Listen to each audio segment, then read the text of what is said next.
ایک ہی کہتی ہیں کہ میں دن میں سورہ یاسین پڑھا کرتی تھی، رات کو سورہ ملک پڑھتی تھی. تو کسی نے کہا ابھی کیوں پڑھتی ہیں آپ، قرآن کو ترجمے کے ساتھ کیوں نہیں پڑھتی ہیں؟ تو میں نے پھر ان صورتوں کو پڑھنا چھوڑ دیا اور قرآن کو ترجمے سے پڑھنا شروع کیا، جس کی مجھے برکات حاصل ہوئیں.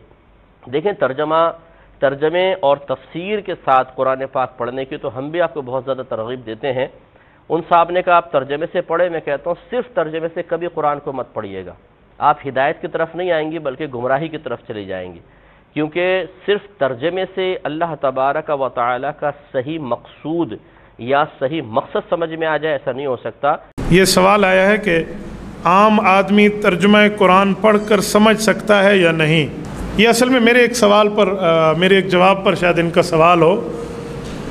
یہ بات ذہن میں رکھیں کہ تلاوت قرآن کرنا تو ہر بندے کا حق ہے، لیکن اگر وہ تلاوت کے ساتھ ترجمہ بھی پڑھنا چاہتا ہے تو اسے چاہیے وہ کسی عالم کی زیر نگرانی پڑھے، خود نہ پڑھے. وہ خود ترجمہ پڑھنے بیٹھ جائے گا نا تو بعض مقامات ایسے آئیں گے جس جگہ وہ شکوک اور شبہات اور سوالات میں مبتلا ہو جائے گا. وہاں وہ سمجھائے گا جو تعلیمات نبویہ پڑھ چکا ہوگا، جسے احادیث پر عبور ہوگا اور شریعت کا ماہر ہوگا، وہ سمجھائے گا. ورنہ عام بندہ تو پریشان ہو جائے گا، اور ایسا پریشان ہوگا کہ اللہ نہ کرے کہیں گمراہی میں مبتلا ہو جائے، جسے قرآن کہتے ہیں یہدی بہ کثیرا ویضل بہ کثیرا، کہ قرآن کے ذریعے ہدایت ملتی ہے تو بعضوں کو گمراہی بھی ملتی ہے. تو اس گمراہی کا کیا کرو؟ لیکن جی اس سے جہاں فائدہ ہے بغیر استاد کے نقصان بھی ہے. جی بالکل. حضرت علماء کرام ہی اسی کا خاصہ ہیں الحمدللہ. تمام کے تمام علماء تمام مکاتب فکر کے، اس میں حضرت تقی عثمانی صاحب ہوں، مفتی منیب الرحمان صاحب ہوں، یا اس کے علاوہ علامہ حسن رضوی صاحب ہوں. امام کعبہ سے میری 3 1-on-1 ملاقاتیں ہو چکی ہیں، ان تک سے لے کے سعودی عرب کے تمام علماء کو دکھا کے سرٹیفکیٹ بھی موجود ہے. میرے خیال میں کہ جو آپ کی سمجھنے کے لیے ضروری ہے. جی جی بالکل، بغیر استاد کے اس کا نقصان بھی تو ہم اس وقت پوری دنیا کے اندر جتنے بھی مسلمان روڈز پہ احتجاج کے لیے نکلے ہوئے ہیں، خواہ وہ غلط طریقے سے احتجاج کر رہے ہیں یا صحیح طریقے سے، ان سب مسلمانوں سے میرا سوال ہے، ایک ہی سوال، کیا اس کتاب قرآن کے ساتھ آپ کی محبت جذباتی محبت ہے، جو ایک ہندو کو بھی اپنی کتاب سے ہے، ایک کرسچن کو بھی اپنی کتاب سے ہے، ایک یہودی کو بھی اپنی کتاب سے ہے، ایک سکھ کو بھی اپنی کتاب سے ہے؟ تو وہ تو تمام ریلیجن کے ماننے والے لوگوں کو اپنی کتابوں کے ساتھ جذباتی محبت ہے. اس کے پیچھے کوئی علمی دلیل نہیں ہوتی سوائے اس کے کہ وہ ایسے خاندان میں پیدا ہوئے ہوتے ہیں کہ جن کا ریلیجن وہ ہوتا ہے. اگر تو یہ والی محبت ہے تو اس طرح کی محبت تو اللہ تعالیٰ کو نہیں چاہیے. اور اگر آپ کی واقعی اس کتاب کے ساتھ علمی محبت ہے، آپ نے پورے ہوش و حواس کے ساتھ اس کو ورڈ آف گاڈ مانتے ہوئے، اللہ کا کلام مانتے ہوئے ایکسیپٹ کیا ہے، اور محمد رسول اللہ صلی اللہ علیہ وآلہ وسلم کو خاتم النبیین مانا ہے، تو پھر آپ کی عقیدت اس دین کے ساتھ، اس کتاب کے ساتھ، وہ جذباتی نہیں بلکہ علمی ہونی چاہیے. جذباتی محبت تو پھر بھی ختم ہو جاتی ہے، علمی محبت جو آپ نے پورے وثوق کے ساتھ، دلائل کے ساتھ حاصل کی ہوتی ہے نا، وہ کبھی بھی ختم نہیں ہوتی. تو میرا تو اپنا پوائنٹ آف ویو یہ ہے کہ مسلمانوں کی اکثریت 99.99% لوگ قرآن حکیم کے ساتھ صرف جذباتی محبت رکھتے ہیں، علمی محبت نہیں رکھتے. اب آپ پوچھیں گے کہ اتنی بڑی سٹیٹمنٹ کے پیچھے دلیل کیا ہے؟ تو صرف ایک دلیل، اور وہ یہ ہے کہ کتنے مسلمان ہیں جنہوں نے قرآن کو اپنی نیٹو لینگویج میں ترجمے کے ساتھ پڑھا ہے، یہ جاننے کے لیے کہ میرا رب مجھ سے کیا چاہتا ہے. اگر تو یہ علمی محبت ہوتی تو یہ کام کر لیا جاتا.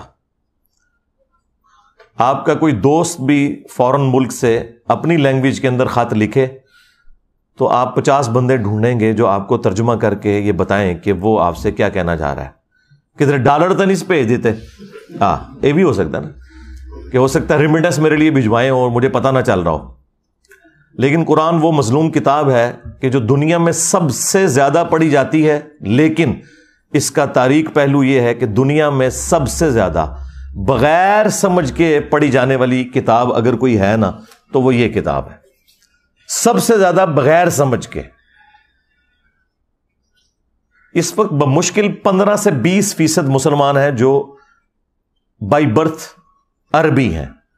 باقی تو 85% کے قریب مسلمان جو ہیں وہ اجمی ہیں, ادر دین عرب ہیں, اور ان کی نیٹو لینگویج عربی نہیں ہے, اور ان میں سے بھی کتنے لوگ ہیں جو سیکھتے ہیں. تو اگر علمی محبت ہے مسلمانوں کی تو یہ جو پروٹیسٹ ہو رہا ہے یہ اپنی جگہ. سب سے پہلے تو اپنے خلاف پروٹیسٹ کریں نا, کہ ہم نے اس کتاب کے ساتھ کیا کیا ہے. ہماری عوام نے, ہمارے علماء نے, عوام نے اسے مردے بخشوانے کا ذریعہ مان لیا ہوا ہے, بس اس سے زیادہ کچھ نہیں ہے. یا زیادہ سے زیادہ کسی نے چھلانگ ماری تو ناظرہ, کسی نے تھوڑی لمبی چھلانگ ماری تو بچے کو حفظ کروا دیا, ایک طوطا بنا دیا جسے کچھ نہیں پتا, اور وہ اس امید میں ہے کہ یہ حافظ قرآن ہمیں ساتھ لے کے جائے گا. کتنے لے کے جائے گا یہ آگے جا کے پتا چلے گا. بھائی یہ جو ابو داؤد کی حدیث المستدرک للحاکم میں جو حدیث موجود ہے, مشکات کے اندر بھی موجود ہے, حافظ قرآن کی فضیلت کے اعتبار سے وہ اس حافظ کے لیے جس نے قرآن کے حلال کو حلال اور حرام کو حرام جانا. جس حافظ قرآن کو یہ پتہ ہی نہیں قرآن میں کیا لکھا ہوا ہے, تو وہ یہی کرے گا نا کہ رمضان کے دنوں میں چھوٹی چھوٹی وہ خشخشی داڑھی رکھ لے گا اور تراویح پڑھائے گا مسجد کے اندر جا کے, اینڈ پہ معاوضہ وصول کرے گا اس کا, اور عید والے دن جا کے شیو کروا دے گا, اور پھر اگلے رمضان میں دیہاڑی لگانے کا انتظار کرے گا. زیادہ تر حافظ تو ایسے ہی ہیں. اور جو آپ کو باعمل حافظ قرآن نظر آ رہے ہیں, تو ہمارے علماء کا بھی باعمل ہونا یہ ہے کہ کوئی پگڑی یا داڑھی رکھ لے اور شلوار ٹخنوں سے اوپر کر لے یا ہاتھ میں تسبیح پکڑ لے. یہ تو ایک چھوٹا سا جز ہے عمل کا. باعمل حافظ قرآن یہ ہے کہ جو قرآن کی تعلیمات کو منوان اسی طریقے سے تسلیم کرتا ہے اور اس پر عمل کرتا ہے. تو عمل تو اسی صورت میں کرے گا نا جب اسے پتا ہوگا کہ قرآن کے اندر کیا لکھا ہوا ہے. جب مسلمان کو یہ پتہ ہی نہیں قرآن میں کیا لکھا ہے, اس نے عمل کہاں سے کرنا ہے. اب جن لوگوں کو سمجھ تھی, یعنی علماء کا طبقہ جن کا کام تھا کہ وہ عوام الناس کو دین سکھاتے, وہ الٹا اسلام کے دشمن بن گئے انجانے میں. یا ہو سکتا ہے بعض جان بوجھ کے بھی ایسے کرتے ہوں کہ انہوں نے پبلک میں یہ مشہور کر دیا کہ قرآن و حدیث ڈائریکٹ نہ پڑھنا, گمراہ ہو جاؤ گے. آپ مجھے ایمانداری کے ساتھ بتائیں کہ اگر یہ جملہ کوئی کافر بولے, جیوز میں سے, کرسچنز میں سے, ہندوؤں میں سے, کہ یار قرآن ڈائریکٹ نہ پڑھنا گمراہ ہو جاؤ گے, تو ہم اس کی شکل دیکھ کے یہ فیصلہ کریں گے اچھا یہ ہندو ہے نا اس لیے مجھے کہہ رہا ہے, تو ہم اس کے ساتھ لڑ پڑیں گے کہ تو قرآن کا دشمن ہے. لیکن یہ جو مسلمان نما کافر ہر جمعے کو ممبر پہ چڑھتا ہے اور دنیا میں ملینز آف یہ کفار کے ایجنٹ مولویوں کی شکل میں ممبروں پہ چڑھے ہوئے ہیں, اور آپ کو یہ کہتے ہیں قرآن و حدیث ڈائریکٹ نہیں پڑھنا آپ گمراہ ہو جاؤ گے, اس پہ تو آپ سبحان اللہ کہہ رہے ہوتے ہیں. اس پہ تو میں نے ہی آواز بلند کی ہے نا ان کے خلاف. باقی تو سارے گونگے شیطان ہی بنے رہے ہیں, یہ دبے الفاظ میں بات کرتے ہیں. جی علماء سے جا کے سیکھیں. علماء نے تو خود قرآن نہیں سیکھا ہوا. اور پھر مجھے نہیں سمجھ آتی کہ یہ پبلک کے اندر انہوں نے کیوں مشہور کر دیا ہے کہ جی قرآن ڈائریکٹ نہیں پڑھنا. بھئی قرآن کوئی بھی ڈائریکٹ نہیں پڑھتا, آج تک کسی نے قرآن ڈائریکٹ نہیں پڑھا. ایک مسلمان اردو لنگوسٹک والا جب احمد بریلوی صاحب کا ترجمہ پڑھتا ہے تو وہ قرآن ڈائریکٹ کہاں سے پڑھ رہا ہے؟ وہ تو احمد بریلوی صاحب سے قرآن پڑھ رہا ہے. اگر کوئی ڈائریکٹ اشرف علی تھانوی صاحب کا ترجمہ پڑھتا ہے تو وہ قرآن ڈائریکٹ کہاں سے پڑھ رہا ہے؟ وہ تو اشرف علی تھانوی صاحب سے قرآن پڑھ رہا ہے. اب کیا دنیا میں کوئی بریلوی یہ جرت کرے گا کہ میں اعلیٰ حضرت احمد بریلوی سے بہتر قرآن کا ترجمہ کر سکتا ہوں؟ کوئی زندہ یا مردہ عالم دین جو بریلوی مکتب سے تعلق رکھتا ہو یہ کلیم کر سکتا ہے کہ میں قرآن کو احمد بریلوی سے بہتر ٹرانسلیٹ کر سکتا ہوں؟ نیور. یا کوئی دیوبندی زندہ یا مردہ یہ کلیم کرے کہ میں اشرف تھانوی صاحب سے بہتر ترجمہ کر سکتا ہوں؟ یا کوئی اہل حدیث کہے کہ میں جونا گڑھی سے بہتر ترجمہ کر سکتا ہوں؟ یا کوئی اہل تشیع میں سے کہ جی میں سید فرمان علی شاہ سے بہتر ترجمہ کر سکتا ہوں؟ تو جب ہم لوگوں کو یہ ریفر کرتے ہیں کہ آپ اپنے اپنے مکاتب فکر کے علماء کے ترجمے پڑھیں تو ہم انہی علماء سے آپ کو پڑھا رہے ہوتے ہیں. یہ جو انہوں نے ڈکوسلا مچایا نا کہ ڈائریکٹ نہیں پڑھنا گمراہ ہو جائیں گے, انہیں کہ ہم ڈائریکٹ پڑھ ہی نہیں رہے, ہم تو پڑھ رہے ہیں آپ کے بڑوں سے. صحابہ کرام علیہم رضوان میں 1% بھی لوگ نہیں تھے جو لکھنا پڑھنا جانتے تھے. صرف یہ تھا کہ قرآن عربی میں تھا، ان کی اپنی زبان عربی میں تھی. نبی علیہ السلام جب قرآن پڑھتے تھے ان پہ اثر ہو جاتا تھا. آج اگر قرآن آپ کی نیٹو لینگویج کے اندر ہے، آپ بے شک لکھنا پڑھنا بھی نہ جانتے ہو، آپ کو پتہ چل جائے گا قرآن میں لکھا کیا ہوا ہے. مجھے بتائیں، یہ 11 ستمبر 2001 ٹوئنز ٹاور کا جو اٹیک ہوا امریکہ میں، اس کے بعد جو ہزاروں لوگ مسلمان ہوئے ہیں پچھلی 2 دہائیوں کے اندر، کیا انہوں نے علماء سے جا کے قرآن پڑھا؟ اور ان کی اوقات تو یہ ہے کہ دوسری اذان کے وقت لوگ مسجد میں آ رہے ہوتے ہیں. انہوں نے انگریزی میں قرآن کا ترجمہ پڑھا، اسلام قبول کر لیا. اور پھر ان میں سے کئی لوگ ہیں جنہوں نے باقاعدہ پھر اسلام کے دفاع میں کتابیں لکھی، اور یہاں بڑے بڑے علماء بڑے فخر سے بتاتے ہیں کہ دیکھیں جی یہ فلاں انگریز ہے، اس نے نبی صلی اللہ علیہ وآلہ وسلم کے حق میں یہ کتاب لکھی ہے. اب انہی علماء سے پوچھیں کہ بھئی اس کے پاس تو ڈگری نہیں ہے، تم اس کی تعریف کیوں کر رہے ہو؟ وہ کہتے ہیں ڈگری چھوڑیں، بات بڑی اچھی کی ہے، کیونکہ اس کے نام کے ساتھ انجینئر تو نہیں نہ آتا. ہاں بس چپ کتے رہو، انجینئر آئے گا پھر دیکھ لیں گے.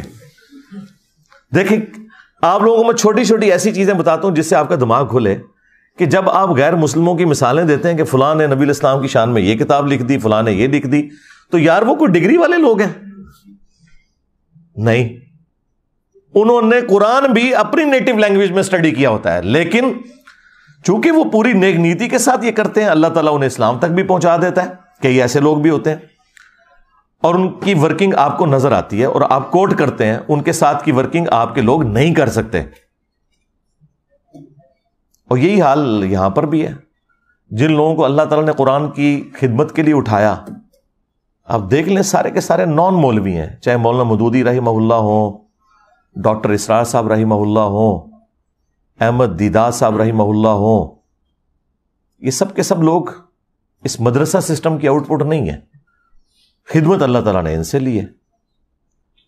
تو یہ جو علماء ممبروں پہ چڑھ کے آپ کو یہ کہہ رہے ہیں کہ قرآن و حدیث ڈائریکٹ نہ پڑھنا گمراہ ہو جاؤ گے، ان سے بڑا اسلام کا دشمن کون ہو سکتا ہے؟ ہم کس حوصلے کے ساتھ ان کی یہ باتیں سن لیتے ہیں. ویسے تو لاجیکلی یہ غلط بول رہے ہوتے ہیں، لیکن ان کے یہ الفاظ کیا قابل گرفت نہیں ہے کہ تم اسلام کی پیٹھ میں چھرا گھونپ رہے ہو؟ اصل میں یہود و نصارہ کے کفار کے ایجنٹ یہ لوگ ہیں جو آپ کے ممبروں پہ بیٹھے ہوئے ہیں کہ جی قرآن و حدیث ڈائریکٹ نہیں پڑھنا. اور یہ کہہ رہے کیوں ہیں؟ ان کو پتا ہے کہ ان کے فرقے کا کوئی عقیدہ قرآن و سنت کے مطابق نہیں ہے. انہیں فوراً فکر لگ جاتی ہے کہ اگر کسی نے قرآن ترجمے سے پڑھا تو پھر مرے ہوئے بزرگوں کو، بابوں کو پکارنا چھوڑ دے گا، ایک اللہ کا پکارنے والا وہ بن جائے گا. ایاک نعبد و ایاک نستعین. انہیں یہ فکر لگ جاتی ہے کہ اگر اس نے صحیح بخاری اور صحیح مسلم پڑھ لی تو اسے تو پتہ چلے گا کہ نماز کا طریقہ تو ایک ہی لکھا ہوا ہے تمام کتابوں کے اندر، سنی ہو یا شیعہ. اور سنیوں کی بھی ٹاپ آف لسٹ جو کتابیں بخاری اور مسلم، اس میں تو نماز کا طریقہ رکوع میں جاتے وقت اور رکوع سے اٹھتے وقت رفع الیدین کے ساتھ لکھا ہے. تو میں پھر اس کو کیسے سنبھالوں گا؟ یہ تو آگے مجھ سے پوچھے گا کہ بخاری مسلم تمہارے مدارس میں اگر پڑھائی جا رہی ہے تو تم لوگ نماز سنت کے مطابق کیوں نہیں پڑھ رہے؟ یہ پیچھے ریزن ہے. ان کے چندے بند ہو جائیں گے. یہ آپ کو کبھی بھی قرآن و حدیث ڈائریکٹ نہیں پڑھنے دیں گے. اسلام کے ساتھ دشمنی یہ لوگ کر رہے ہیں. قرآن کے بڑے دشمن یہ ہیں. اور پھر دیکھیں کیسی دشمنی ہے ان کی. آپ کو یہ قرآن کے حوالے سے بجائے یہ بتانے کے کہ یہ کتاب ہدایت ہے، آپ کو یہ بتائیں گے جی قرآن میں تو لکھا ہے کہ قرآن پڑھ کے لوگ گمراہ بھی ہو جاتے ہیں. یہ سوال آیا ہے کہ عام آدمی ترجمہ قرآن پڑھ کر سمجھ سکتا ہے یا نہیں. یہ اصل میں میرے ایک جواب پر شاید ان کا سوال ہو. یہ بات ذہن میں رکھیں کہ تلاوت قرآن کرنا تو ہر بندے کا حق ہے، لیکن اگر وہ تلاوت کے ساتھ ترجمہ بھی پڑھنا چاہتا ہے تو اسے چاہیے وہ کسی عالم کی زیر نگرانی پڑھے، خود نہ پڑھے. وہ خود ترجمہ پڑھنے بیٹھ جائے گا نا تو بعض مقامات ایسے آئیں گے جس جگہ وہ شکوک اور شبہات اور سوالات میں مبتلا ہو جائے گا. وہاں وہ سمجھائے گا جو تعلیمات نبویہ پڑھ چکا ہوگا، جسے احادیث پر عبور ہوگا اور شریعت کا ماہر ہوگا، وہ سمجھائے گا. ورنہ عام بندہ تو پریشان ہو جائے گا، اور ایسا پریشان ہوگا کہ اللہ نہ کرے کہیں گمراہی میں مبتلا ہو جائے، جسے قرآن کہتے ہیں یہدی بہ کثیرا ویضل بہ کثیرا، کہ قرآن کے ذریعے ہدایت ملتی ہے تو بعضوں کو گمراہی بھی ملتی ہے، تو اس گمراہی کا کیا کرو؟ استغفر اللہ۔ میری یہ بات یاد رکھیے گا، اگر کسی کا یہ عقیدہ ہے کہ قرآن لوگوں کو گمراہ کرتا ہے، ایسا شخص کافر ہے، اس کے کفر میں شک کرنے والا بھی کافر ہے۔ مسلمان کا یہ عقیدہ ہو ہی نہیں سکتا کہ یہ کتاب گمراہ کرتی ہے، ورنہ ہم غیر مسلم کو یہ کہیں گے کہ بھائی یہ لو کتاب پڑھو، گمراہ بھی ہو سکتے ہو، ہدایت بھی پا سکتے ہو، آگے تمہاری اپنی مرضی ہے۔ وہ کہے گا جی کول ہی رکھو، ہاں لاجیکل۔ آج اگر کوئی غیر مسلم اسلام قبول کرنا چاہے یا اسلام کو اسٹڈی کرنا چاہے اور ہم سے پوچھے بتاؤ تمہاری کتاب کون سی ہے، ہم اسے قرآن دیتے وقت یہ کہیں گے کہ یہ ہماری کتاب ہے، لیکن 50-50 چانسز ہیں، گمراہ بھی ہو سکتے ہو، ہدایت بھی، کہے گا جی کول ہی رکھو۔ اور اگر کوئی میرے جیسا مسلمان وہ یہ کہے کہ یہ ہماری کتاب ہے، اسے پڑھو، یہ سراپا ہدایت ہے، اور آگے سے اگر وہ انگریز پوچھ لے کہ کیا تو نے بھی یہی قرآن پڑھ کے اپنے عقیدوں کی اصلاح کی تھی، تو 99% مسلمان جو ہے نا اس کا منہ دیکھیں گے کہ نہیں۔ پھر وہ آگے سے اگر یہ پوچھ لے کہ اگر تو نے اس کتاب سے ہدایت حاصل نہیں کی ہے تو مجھے کیوں مشورہ دے رہا ہے، تو ہمارے سر شرم سے جھک جائیں گے۔ قرآن میں کہیں نہیں لکھا یہ قرآن گمراہ کرتا ہے۔ وہ ایک جملہ، جس طرح میرے کلپ یہ چھوٹے چھوٹے کاٹتے ہیں نا، یہ اللہ کا کلپ کاٹا ہوا ہے ان مولویوں نے۔ یہ مولوی اتنے ظالم ہیں کہ یہ اللہ کے بھی کلپ کاٹتے ہیں۔ یضل بہ کثیرا ویہدی بہ کثیرا، یہ اللہ کا کلپ انہوں نے قرآن سے کاٹا ہے۔ قرآن میں یہ نہیں لکھا ہوا تھا کہ یہ کتاب گمراہ کرتی ہے۔ قرآن میں تو یہ لکھا تھا کہ اللہ تعالیٰ اس بات سے حیا محسوس نہیں کرتا کہ وہ بات سمجھانے کے لیے مچھر کی مثال دے یا اس سے بھی کسی حقیر چیز کی، اس کا مقصد بات سمجھانا ہے۔ لیکن جو واقعی بات ماننے والے ہوتے ہیں، اللہ تعالیٰ فرماتا ہے کہ وہ یہ جانتے ہیں کہ یہ قرآن اللہ تعالیٰ کی طرف سے حق ہے، اور جو بات ماننے والے نہیں ہوتے وہ اس میں کیڑے نکالتے ہیں، اور وہ کہتے ہیں کہ اللہ نے قرآن میں یہ مثال کیوں بیان کی، سورۃ الحج میں مکھی کی بیان کر دی، سورہ العنکبوت میں مکڑی کی بیان کر دی، تو اللہ تعالیٰ تو اتنی بڑی ہستی ہے تو یہ چھوٹی چھوٹی مثالیں کیوں بیان کرتا ہے؟ تو اس کے جواب میں اللہ تعالیٰ نے فرمایا کہ جو اہل ایمان ہے وہ تو جانتے ہیں کہ یہ حق ہے تیرے رب کی طرف سے، کیونکہ اس کا مقصد بات سمجھانا ہے۔ اچھا استاد وہ ہوتا ہے جو اسٹوڈنٹ کے لیول پہ اتر کے بات کو سمجھاتا ہے، اپنے علم کا روب نہیں ڈالتا موٹے موٹے الفاظ بول کے۔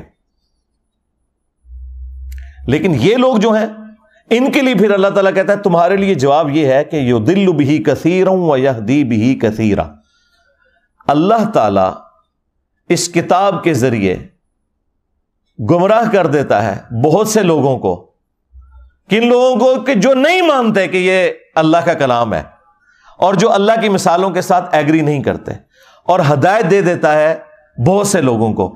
وما یضل بہ الا الفاسقین، اور اس سے گمراہ نہیں ہوتے مگر جو فاسق ہیں، 2 نمبر لوگ جو اترے میں۔ اس کو مثال سے سمجھیں کہ ایک ہی بارش ہے، وہ اگر گندگی کے ڈھیر پر برسے گی تو وہاں سے تعفن نکلے گا، اور اگر مٹی پہ برسے گی وہاں سے پھول اور پودے نکلیں گے۔ تو اللہ تعالیٰ فرما رہا ہے کہ جو یہ قرآن کو تانا دیتے ہیں نا کہ قرآن میں چھوٹی چھوٹی مثالیں کیوں آئی ہیں، تو اللہ تعالیٰ فرمایا کہ جو اہل ایمان ہے وہ تو جانتے ہیں کہ اللہ بات سمجھانا چاہ رہا ہے، اور تم چونکہ بات نہیں سمجھنا چاہ رہے تو یہ اسی لیے نازل ہوئی ہے تاکہ تم اس میں کیڑے نکالو اور گمراہ ہو جاؤ۔ یہ بات اللہ تعالیٰ نے تانے کے طور پر، ٹونٹ کے طور پہ کی تھی، نہ کہ یہ بتایا تھا کہ قرآن گمراہ کرتی ہے۔ اللہ نے کہا کہ جو قرآن کو نہیں ماننا چاہتا وہ گمراہ ہو جائے گا، اور جو قرآن کو ماننا چاہتا ہے وہ ہدایت پا جائے گا، یہ بتایا ہوا تھا۔ اس کو انہوں نے کہہ دیا قرآن گمراہ کرتا ہے، نعوذ باللہ۔ یہ تو لکھے نہیں، یضل بہ، اللہ نے اس مثال کے ساتھ بہت سے لوگوں کو گمراہ کر دیا۔ کن کو گمراہ کر دیا؟ جو لوگ اس مثال کو نہیں ماننا چاہتے، چھوٹی چھوٹی مثالوں کو، اور بہت سے لوگوں کو ہدایت مل گئی. جس طرح قرآن میں کئی جگہ ہے کہ جب قرآن نازل ہوتا ہے تو جو اہل ایمان ہے ان کا ایمان بڑھتا ہے. جب کافر ان سے پوچھتے ہیں کہ یہ آیات نازل ہونے سے کیا ہوا, تو اللہ تعالیٰ فرماتا ہے کہ اہل ایمان تو کہتے ہیں ہمارا ایمان بڑھتا ہے اس سے. یعنی جو بات ماننے والے ہیں ان کا ایمان بڑھے گا. اگر کسی کا ایمان نہیں بڑھ رہا اور وہ کہہ رہا ہے میں اس سے گمراہ ہو رہا ہوں, تو اس کا مطلب یہ ہے کہ وہ تو ایمان والا ہی نہیں, اور یہ زیادہ تر مسلمان ہی کہتے ہیں. تو اپنے ایمان کی فکر کرو. پھر دوسری مثال آپ کو دیتے ہیں سورہ الجمعہ سے. وہ کہتے ہیں کہ جی سورہ الجمعہ میں اللہ تعالیٰ نے فرمایا ہے علماء یہود کی مثال گدھوں کی سی ہے جس طرح گدھے پر کتابیں لاد دی جائیں. تو یہ کوئی کتابیں سامنے رکھ کے یا کتابیں پڑھ کے کوئی بندہ عالم نہیں بن جاتا. یہ تو اللہ تعالیٰ نے گدھوں کی مثال بیان کی ہے. حالانکہ یہ انہی کو ہی اللہ تعالیٰ نے گدھوں سے مثال دی ہے کہ جو لوگ کتابیں صرف سامنے رکھتے ہیں پڑھتے نہیں, ان کے شوکیسوں میں سجی ہوئی ہوتی ہیں. کیوں؟ گدھے پہ اگر آپ کتابیں لاد دیں تو گدھا کتاب کا صرف بوجھ اٹھا سکتا ہے, پڑھ نہیں سکتا. تو اللہ نے علماء یہود کو کہا کہ تم نے بھی ان کتابوں کا بوجھ اٹھایا ہوا تھا کئی صدیوں سے, تمہیں پتا تھا کہ اس کتاب کے اندر آخری پیغمبر کی پیشگوئیاں لکھی ہیں, لیکن جب وہ پیغمبر آئے ہیں تم ان کے انکاری ہو گئے ہو. تو تمہاری مثال ان گدھوں کی سی ہے کہ جن پہ کتابیں لدی ہیں, تم نے وہ کتاب پڑھ کر اس پیغمبر کو نہیں پہچانا. کتاب پڑھنے والوں کو تانا نہیں دیا اللہ نے, نہ پڑھنے والوں کو گدھے کا ہے. یعنی آپ کے بھی علماء کو جنہوں نے شوکیسوں میں سجائی ہوئی اور کہتے ہیں قرآن حدیث ڈائریکٹ نہ پڑھنا گمراہ ہو جاؤ گے. یہ مثال تو ان علماء کی بیان ہوئی بھی ہے کہ انہوں نے گدھے کی طرح بوجھ کتابوں کا اٹھایا. آج تک کسی نے بخاری مسلم سے نماز کا طریقہ نہیں اپنی پبلک کو بتایا. تو گدھو تم نے یہ بوجھ ہی اٹھایا ہوا ہے بخاری مسلم کا, اس پہ پڑھ کے عمل نہیں کیا. جس طرح علماء یہود نے نبی صلی اللہ علیہ وآلہ وسلم کی پروفیسیز دیکھ کر ان پر عمل نہیں کیا تھا, الٹا رسول اللہ کے مخالف بن گئے تھے. آج تم بھی اسلام کی پیٹھ میں چھرا گھونپ رہے ہو. یہ مطلب ہے اس کا. جی گدھوں کی مثال آئی ہے اور گدھوں تمہاری مثال آئی ہوئی ہے. اور یہ گدھے کی مثال بخاری مسلم میں نبی الاسلام نے اپنے امت کے واعظین ان مولویوں کے بارے میں بھی فرمایا کہ میں نے کولو کا جس طرح گدھا ہوتا ہے نا, جس طرح بیل ہوتا ہے نا, اس طرح گدھا بھی ہوتا تھا اگلے زمانوں میں. اس طرح میں نے جہنم میں ایسے لوگوں کو جو لوگوں کو نیکی کا حکم کا کہتے تھے خود کو نہیں عمل کرتے تھے, یعنی کہ مولوی طبقہ علامہ پاڑے والا, تو ان کو میں نے انتڑیوں کے گرد, اپنی انتڑیوں کے گرد جہنم میں چکر لگاتے ہوئے دیکھا ہے گدھے کی مانند. تو نبی الاسلام نے انہیں گدھے کی مثال بیان کیا ہے. قرآن نے بھی کیا ہے, نبی الاسلام نے بھی کیا ہے. قرآن نے تو علماء سو کو کتا کہا ہے.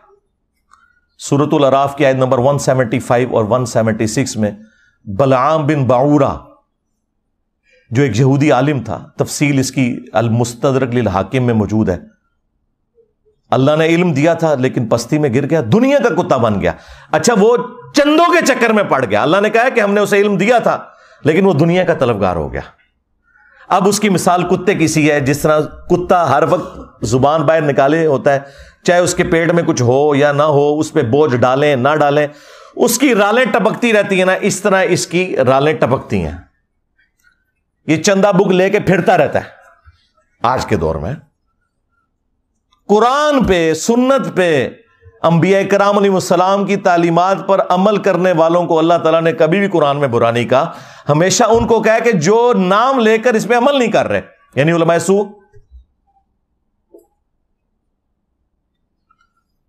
پھر ابو داؤد کے اندر وہ حدیث موجود ہے کہ نبی علیہ السلام نے فرمایا میری امت میں ایسے فرقے پیدا ہوں گے, ان میں ایسی بدعات سرایت کر جائیں گی جس طرح ہلکا کتا, یہ ریبیز جو ہوتے ہیں, یہ کسی کو کاٹ جائے اور اس کے ایک ایک رگ و ریشے میں اس کا زہر پہنچ جائے نا, اس طرح میری امت میں ایسے فرقے ہوں گے کہ جن کے اندر بدعات کا زہر پہنچ جائے گا جس طرح کتا کاٹ جاتا ہے. اب میں آپ سے پوچھوں گا یہ کون سا کتا ہے جو کاٹ جائے تو آپ کے جسم کے اندر مذہب کے پوائنٹ آف ویو سے نیگیٹو چیزیں انجیکٹ ہو جاتی ہیں. ظاہر ہے کسی کرکٹر, فٹ بالر, اسکواش کے پلیئر کے کاٹنے سے تو ایسا نہیں ہوگا, مولوی کے کاٹنے سے ہی ہوگا نا, کیونکہ دین کا کسٹوڈین اور دین سکھانے والا کون ہے؟ مولوی. تو یہ ہلکا کتا کون ہے؟ اور اگر آپ کو یقین نہ آئے تو آپ بریلویوں سے پوچھ لیں کہ دیوبندیوں کے علماء کیا ہیں، وہ کہیں گے بلعام بن بورا. ہاں دیوبندیوں سے پوچھیں کہیں گے بریلویوں کے علماء بلعام بن بورا. تو میں جو بات کر رہا ہوں اس کے اوپر اجماع امت ہے. ہاں ذہن میں رکھیے گا، میں نے کوئی ایسی بات نہیں کی ہے کہ جس کے اوپر اتفاق نہ ہو. وہ اپنی اینک لگا کے دیکھ رہے ہوتے ہیں نا، اس لیے ان کو برا لگ رہا ہوتا ہے. آپ کسی بھی مسلمان سے پوچھیں کہ یہ قرآن حکیم میں جو اللہ نے مختلف جگہ پہ فرمایا ہے کہ جو گمراہی کے پیشواں ہیں یہ اپنے ماننے والوں کو اپنے ساتھ جہنم میں لے کے جا رہے ہوں گے، تو اگر کسی بریلوی سے پوچھیں کیا اس سے مراد احمد بریلوی صاحب ہوں گے، کہے گا نہیں نہیں نہیں، یہ تو دیوبندیوں کے بارے ہے. دیوبندیوں سے پوچھیں وہ کہیں گے احمد بریلوی کے بارے میں. اور یہ کہتے ہیں، وہ کتابوں میں بھی لکھا ہے. نہ تسلی ہو تو المحند علی المفند اور حسام الارمین پڑھ کے آپ دیکھ لیں. شیطانی لشکر کہہ دیا ہے، کتا تے شاہی کوئی نہیں، شیطانی لشکر. شیطان سے بڑا تو اللہ کا کوئی دشمن نہیں نا. اس پلانٹ ارتھ پہ، اس کائنات کے اندر سب سے بڑا گمراہ شخص اگر کوئی ہے نا، شیطان ہے. تو یہ سارے ایک دوسرے کو کہتے ہیں، صرف ہم نے اس کو ایکسپوز کر دیا ہے پبلک کے سامنے کہ ان کا پوائنٹ آف ویو کیا ہے. آج بھی یہ لوگ سوچ رہے ہوں گے کہ دیکھو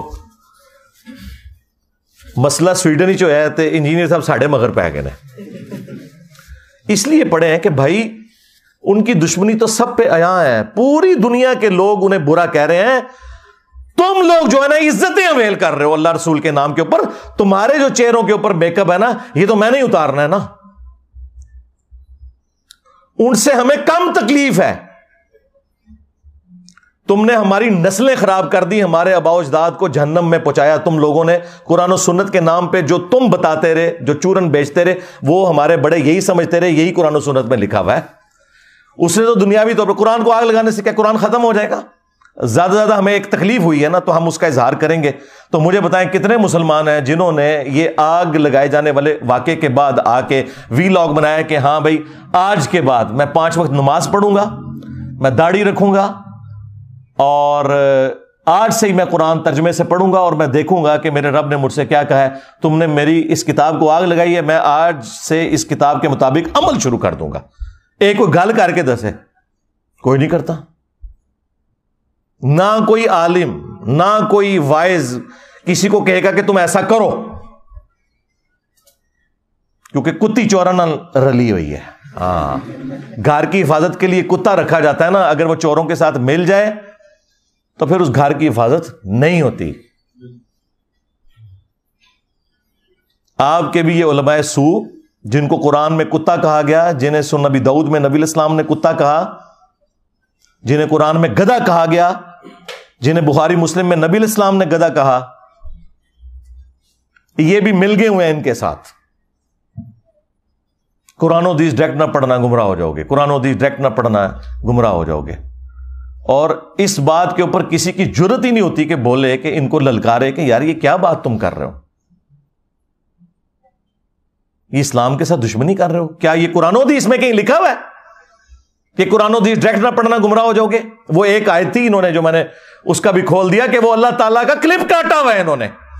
اللہ نے کہا جو قرآن کو نہیں مان رہے وہ گمراہ ہو جائیں گے، اور جو اہل ایمان ہے وہ تو کہتے ہیں یہ حق ہے. یہ ساتھ ہی لکھا ہوا ہے اسی آیت کے اندر. یہ کلپ کاٹا ہوا ہے انہوں نے. پرانی عادتاں نے نا جی، پوتڑیاں دے وگڑے نے. انجینئر صاحب دے کلپ نہیں کاٹ رہے، انہوں نے اللہ دے بھی کلپ کٹے ہوئے نے. یضل بہ کثیرا. اور ظالم انسان، کیا تجھے قرآن میں یہ آیت نظر نہیں آئی تھی؟ شہر رمضان الذی انزل فیہ القرآن، رمضان کا مہینہ وہ ہے جس میں قرآن نازل ہوا. ھدی للناس، پوری انسانیت کے لیے ہدایت ہے. وبینات من الہدی، اور اس میں ہدایت کے روشن دلائل ہیں. والفرقان، اور یہ کتاب حق اور باطل میں تمیز کرنے والی کتاب ہے. ھدی للناس، پوری انسانیت کے لیے، مسلمان ہو یا کافر ہو. اور صحیح بخاری میں ہے محمد فرق بین الناس، محمد فرق ہے لوگوں میں حق اور باطل کے اندر. تو دیکھ لیں، نہ انہوں نے قرآن کو پکڑا ہے، نہ محمد صلی اللہ علیہ وآلہ وسلم کی تعلیمات کو پکڑا ہے. اور اگر کوئی پوچھیں تو کہتے جی پیچھے اللہ رسول ہی ہے. ہاں اللہ رسول پیچھے رکھنے واسطے نہیں ہے، اگے رکھنے واسطے ہے. پیچھے اللہ ہی رسول ہے. عزتیں اویل کی ہیں تم نے اللہ اور اس کے رسول کے نام کے اوپر عز وجل و صلی اللہ علیہ وآلہ وسلم. چندے کھائے ہیں تم لوگوں نے, جدادیں بنائی ہیں رسول اللہ صلی اللہ علیہ وآلہ وسلم کے نام پر دھوکہ دے کر لوگوں کو. مکے اور مدینے کے نام کی آوازیں لگا کر تم نے سواریاں سوار کی, لیکن پھینکی جا کے بغداد میں, اجمیر میں, دیوبند میں, بریلی میں. غداری کی ہے تم لوگوں نے. اور دیکھو پھر اللہ تعالیٰ نے تمہارے اوپر بلائے کتنی بڑی چھوڑ دی ہے. جو کہتا ہے کہ میرے نبی عیسیٰ ہے ہی کوئی نہیں, تیرے بابے تھے شے ہی کوئی نہیں. اس تکلیف کا اندازہ آپ کو ہوگا جب آپ دعوت کا کام کریں گے. پھر آپ کو پتہ چلے گا انجینئر صاحب تو بہت نرم ہے, وہ تو خالی شعر پڑھتے ہیں, ان کے ساتھ تو کچھ اور ہونا چاہیے. یہ قرآن کے ساتھ غداری ان لوگوں نے کی ہے. اگر آج مسلمان اس واقعے کے بعد یہ ایک سبق لرن کر لینا کہ ہم نے خود بھی قرآن پڑھنا ہے ترجمے سے, قرآن کی تعلیمات کو سیکھنا ہے اور اپنی اولاد کو بھی سکھانا ہے, تو میں کہتا ہوں یہ نقصان کچھ بھی نہیں ہے اگر ہم یہ کرنے میں کامیاب ہو جائیں. قرآن حکیم میں اللہ تعالیٰ نے تو آپ کے پروفٹ صلی اللہ علیہ وآلہ وسلم کا جو انسٹرومنٹ آف دعویٰ ہے نا وہ قرآن بتایا. وَأُوحِيَ إِلَيَّ هَذَا الْقُرْآنُ لِأُنذِرَكُمْ بِهِ وَمَنْ بَلَغَ. اے نبی تم فرما دو قرآن میری طرف اس لیے وحی کیا گیا تاکہ میں اس کتاب کے ذریعے لوگوں کو ڈر سناؤں آخرت کا, اور جس تک یہ کتاب پہنچ جائے اسی کتاب کے ذریعے وہ تبلیغ کرے, ڈر سنائے. یعنی جو دعوت و تبلیغ کے لیے سلیبس ہے وہ قرآن ہے, فضائل اعمال یا فضائل سنت نہیں ہے, قرآن ہے. فذکر بالقرآن من یخاف وعید.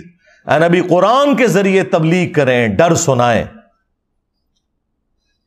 ہر اس شخص کو جو اللہ کی دھمکی سے ڈرنے والا ہے. اور نبی الاسلام کے دنیا سے تشریف لے جانے کے بعد قیامت تک کے لیے اللہ تعالیٰ نے ختم نبوت صلی اللہ علیہ وآلہ وسلم کی برکت سے اس کتاب کو محفوظ بھی کر دیا. انا نحن نزلنا الذکر وانا لہ لحافظون. بے شک اس الذکر قرآن کو, یاد دہانی کو, جو اللہ کی یاد دلانے والی کتاب ہے, کتاب نصیحت ہے, ہم نے نازل کیا, ہم ہی اس کی حفاظت کرنے والے ہیں. اگلی کتابیں ٹیمپر ہوتی تھی, نیا پیغمبر آ جاتا تھا. اب چونکہ پیغمبر کوئی نہیں آنا تو اللہ تعالیٰ نے اس کتاب کو قیامت تک کے لیے محفوظ کر دیا. پھر اللہ تبارک و تعالیٰ نے